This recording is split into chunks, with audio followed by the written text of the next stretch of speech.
They buried our name, but we remember, and we will tell the truth. For our children. The reports are clear. We cannot ignore this. I agree, but we need proof. Proof is coming. We must be ready. What if an entire family's name disappeared from history? Not because they were forgotten, but because no one wanted to remember what they had done. Welcome to Story of the Black Past, a place where we uncover dark, hidden, and often unsettling histories that were buried for a reason. Stories of power, secrecy, and legacies that refuse to stay silent. If you are new here, tell us in the comments where you are watching from, your city, your country, and the time you are watching this video.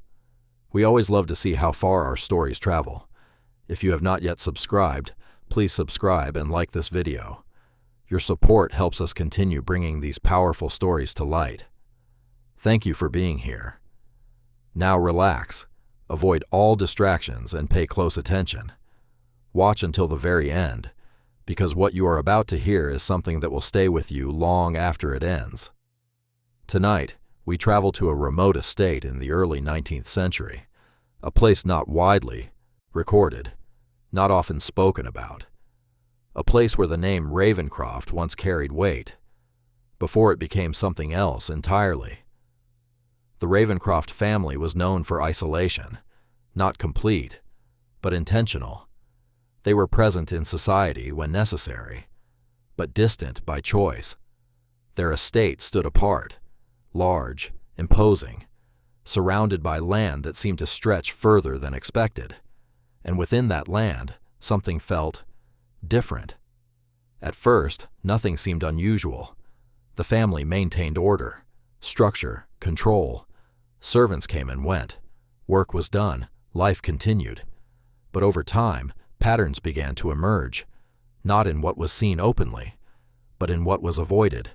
Visitors were rare, and when they did come, they did not stay long, not because they were asked to leave, but because something about the place unsettled them, something they could not explain.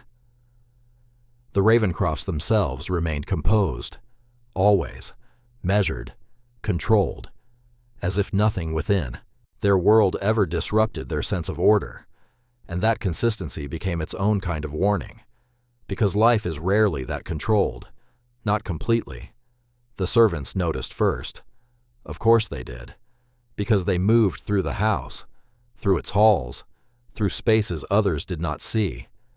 They heard things, not clearly, not always, but enough to know that something within the estate did not align with what was presented.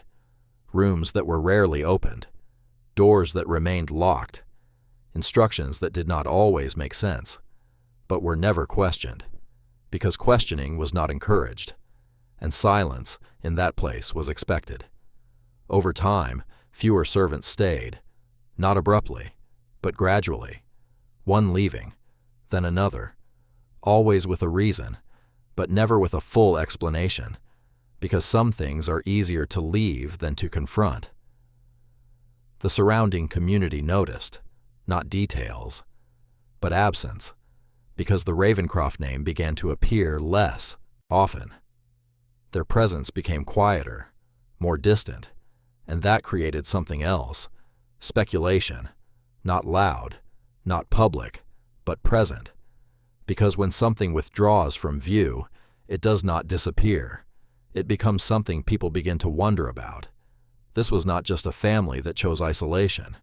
This was a family that was protecting something, something that could not exist openly, something that required distance, silence, control, and once something like that exists, it does not remain hidden forever. It begins to reveal itself, quietly, slowly, but inevitably. And when it does, everything changes. The change did not come all at once within the Ravencroft estate. It unfolded slowly, quietly, in ways that could be felt before they were fully understood, because what was hidden does not always reveal itself through noise. Sometimes it reveals itself through absence. The house itself began to feel different, not in structure, but in presence. Certain areas grew colder, not physically, but in atmosphere. Rooms that once held activity became still, unused, avoided, and no one explained why. The servants who remained moved carefully, more carefully than before, because they had learned something, not through instruction, but through experience. They avoided certain hallways after dark, not because they were told to, but because they understood, in the way people understand danger without needing to see it directly. The Ravencroft family did not acknowledge any of this. They continued as they always had, composed, controlled, unchanged, and that made everything more unsettling. Because when something changes around people, but they do not react, it suggests something deeper, something known, something expected. The first clear sign came through a disappearance, not dramatic, not public, but real. One of the servants was simply no longer there. No announcement, no explanation, only absence. And in a place already shaped by silence, absence speaks loudly. The others noticed. Of course they did, but they did not ask, because asking would mean confronting something they were not prepared to face. And survival, in that place, meant knowing when not to question. Time passed, and it happened again. Another absence, another quiet removal of someone who had once been present. And this time, the pattern could no longer be ignored, because repetition creates certainty, even when nothing is confirmed. The surrounding land began to reflect it, not visibly, but in feeling. Travelers avoided passing too close. Animals moved differently, as if something in the environment itself had shifted. And that is when the rumors began to take shape. Not clear, not detailed, but enough. Enough for the Ravencroft name to change. From one of quiet wealth to one of quiet unease. Because people began to understand something. Not fully, but enough to feel it. That whatever existed within that estate was not meant to be seen, not meant to be known, and that it was being protected at all costs. One truth becomes clearer. This was not just secrecy, it was containment, a deliberate effort to keep something within the boundaries of that house, something that, if revealed, would not simply disturb, but disrupt everything around it. And once something requires that level of control, it is no longer just a secret. It is something else entirely, something that cannot remain hidden forever, because eventually, something always escapes, even if only in fragments, even if only in whispers. And once those whispers begin, they do not stop. The whispers did not spread quickly. They moved slowly, carefully, through nearby towns and distant conversations, because what people heard about the Ravencroft estate was never clear, only fragments, only impressions, only enough to make them uneasy. And sometimes that is more powerful than knowing the truth, because uncertainty allows the mind to fill in what is missing, and what the mind creates is often worse than what is real. The estate in Georgia became something people spoke about in lowered voices, not as fact, but as possibility, a place where things did not follow the natural order, where people entered and were not always seen again, where the family remained untouched by time in a way that did not feel normal. And yet, nothing was ever proven. No records, no confirmations, only silence. And silence, when it surrounds something consistently, begins to feel intentional. The Ravencrofts withdrew further, less visible, less present, as if the outside world no longer mattered to them, or as if they had something within their walls that required all of their attention. The house itself seemed to close in. Windows shuttered more often. Doors kept locked. Movement within became harder to see, and that isolation deepened the mystery, because what is hidden behind walls grows larger in imagination. Time passed, and then came the moment that changed everything. Not loudly, not suddenly, but definitively. One morning, the estate was still. Not the usual controlled quiet, but something else, something final. No movement, no activity, no sign of life. The few who dared to approach did so carefully, hesitantly, because even then something about the place warned them to stay back. But curiosity eventually overcomes fear, and when they entered, what they found was not chaos, not destruction, but absence, complete, unexplained.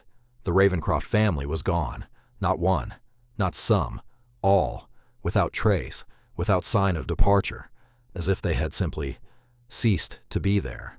The house remained, unchanged, undisturbed, but empty, and that emptiness became the final piece of the story, because disappearance without explanation is not closure, it is continuation. It leaves something open, something unresolved. As this story moves toward its final reflection, one truth becomes unavoidable. The Ravencroft family did not simply vanish. They left something behind, not physically, but in awareness, a presence tied not to what was seen, but to what was never revealed. Because whatever existed within that house was never fully uncovered, never explained, never contained in a way that could be understood. And that is why it remains. In whispers, in memory, in the quiet understanding that some things are hidden not because they are unknown, but because they are not meant to be known. And once something like that exists, it does not disappear. And even now, long after the Ravencroft estate fell silent in Georgia, there is still something that remains, because what was left behind was not just an empty house, it was a presence, not something that could be seen, not something that could be proven, but something that could be felt, a quiet weight that settled into the place itself. The land was never fully reclaimed, not in the way other abandoned estates were.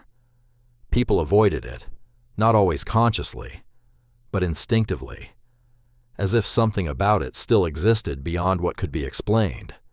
The structure stood for years, untouched, unchanged, and that in itself became part of the story, because abandonment usually brings decay.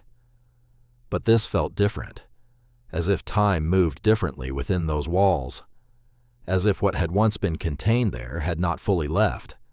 Travelers who passed too close spoke of unease, not fear, not panic, but a quiet discomfort, the kind that does not come from what is seen, but from what is sensed. Some claimed to hear movement, soft, distant, as if something within the house had not entirely gone silent. Others spoke of lights, faint, unsteady, appearing where no one lived, but no one stayed long enough to confirm anything, because the longer one remained, the stronger the feeling became, and that was enough to keep distance, enough to preserve the silence. As this story reaches its final reflection, one truth stands above all. The Ravencroft family did not leave behind answers.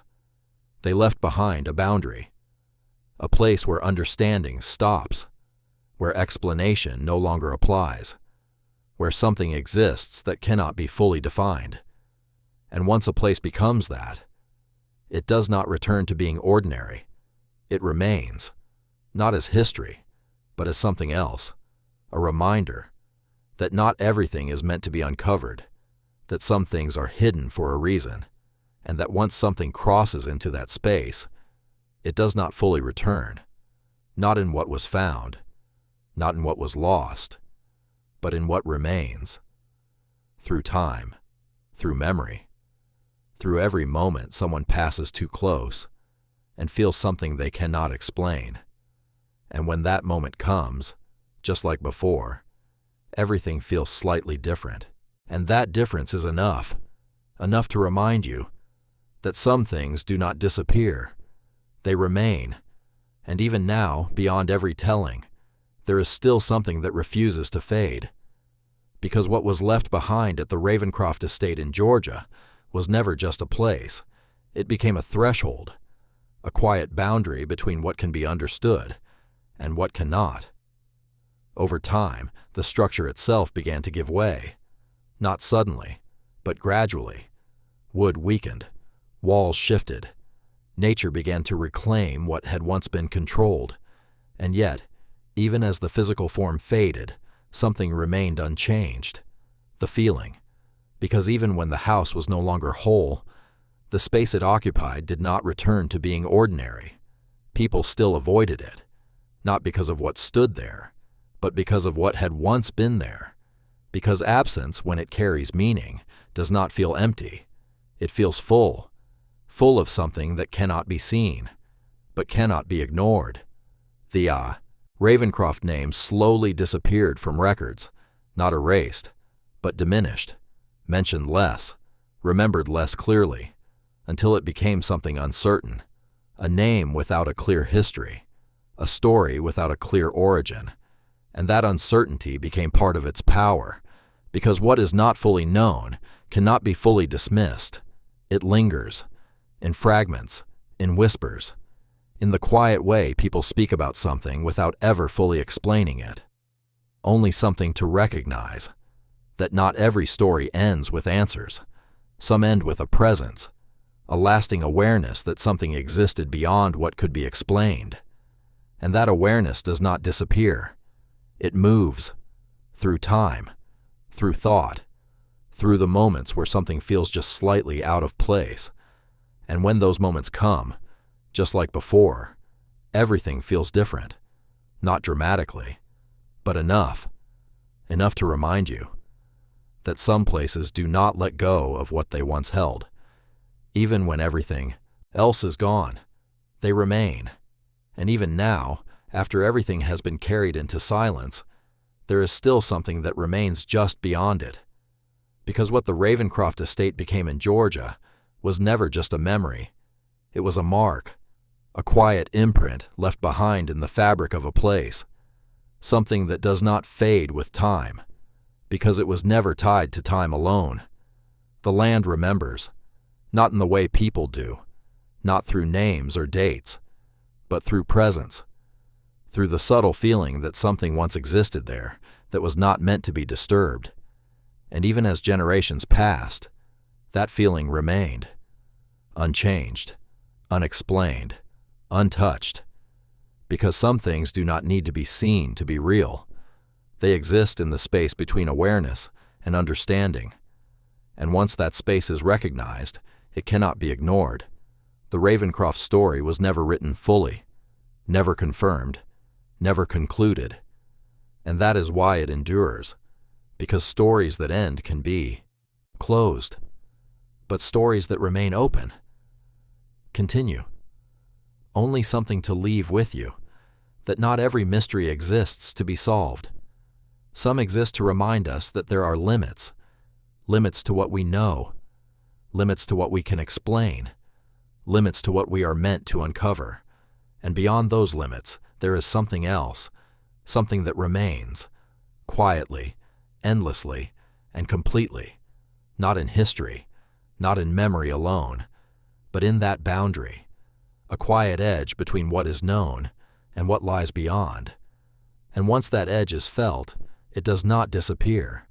It stays, in thought, in awareness, in the moments where something feels just slightly out of place.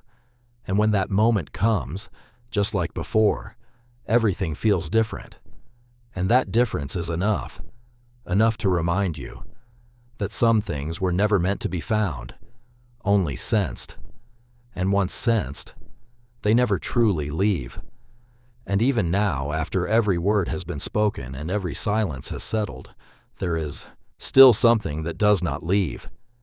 Because what the Ravencroft estate became in Georgia was never meant to be finished. It was meant to remain, but as something that lingers between them, a quiet presence that exists without needing to be seen. Because once a place holds something that cannot be explained, it no longer belongs only to the past. It becomes part of something. The land does not return to what it was. The air does not fully clear. The silence does not become empty again. Because something has been left behind, not physically, not visibly, but undeniably. And that is what makes it lasting. Because what cannot be seen cannot be removed in the same way. It remains, in the space itself, in the awareness of those who come close, in the quiet hesitation that appears without reason. The Ravencroft name may no longer carry weight in records, but it carries something else, a trace, a feeling, a recognition that something once existed that was never fully revealed, and that recognition continues, through time, through thought, through the moments where something feels just beyond understanding. As this story reaches its final continuation, there is nothing more to uncover, only something to recognize, that not every story is meant to be resolved. Some are meant to remain open, to exist at the edge of what we can explain, and to remind us that there are things that do not fit within the boundaries we try to place around them, not in the past, not in the house, but in that awareness, through time, through perception, through every moment we sense that something is there, even when we cannot see it. And when that moment comes, just like before, everything feels slightly different, and that difference is enough to remind you that some things are not gone. They are simply no longer visible, and once they reach that state,